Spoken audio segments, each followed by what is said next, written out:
requesting? I was trying to sing here. Excuse me. So sorry.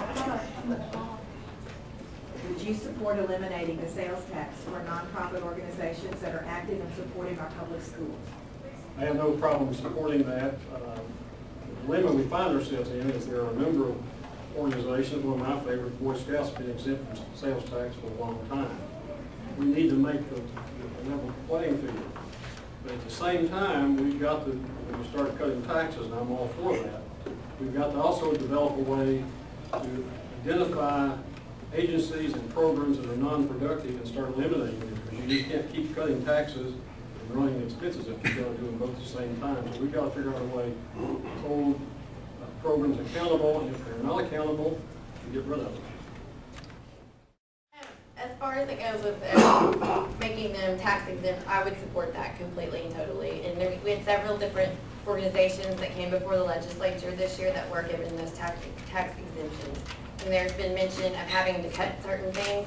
I'm all for cutting task force. We have way too many task force in this state that meet all month, every day. There's 5 or 6 different ones, and each time those people go to Little Rock, they're paid, and that's more tax dollars. We don't need to have 50,000 task force for several different things, so we could cut that back, and that would make up some of the revenue to help with this.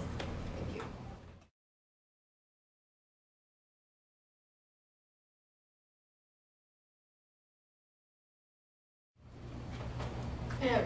Again, thank you for having us here today. It's been fun and informative. I am Stephanie Malone. I am the current state representative for District 64 and for re-election, and would ask for your support. I'm extremely proud of my conservative record, which has been to cut taxes. I voted for the largest tax cut in Arkansas history with the grocery tax.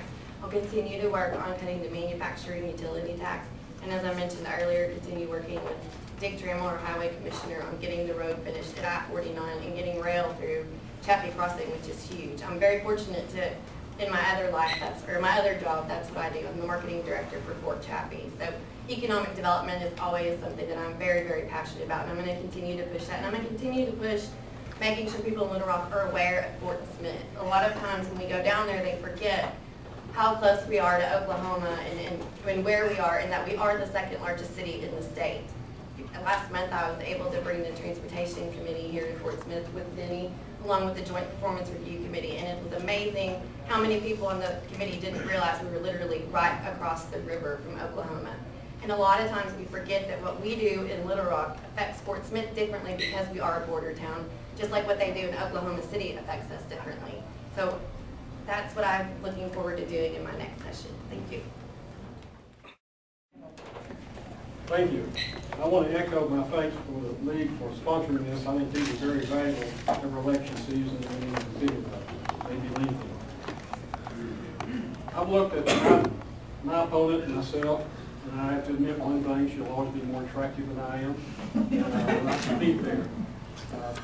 We share a lot of common conservative values. We're only Republicans, we're conservative, we don't like taxes, and you go on down the list. But I look at some other things that may distinguish us. I've been involved in national and state leadership positions for a long time. I have a proven record there. I think many of you know that. I have worked a long time in building those relationships around the state. I have built a network of relationships, working relationships where if elected to the legislature, I'll be ready to go to work. My first day won't be my first day there. I have all friends in the legislature around the state. The other advantage I have is I work for myself and I control my time.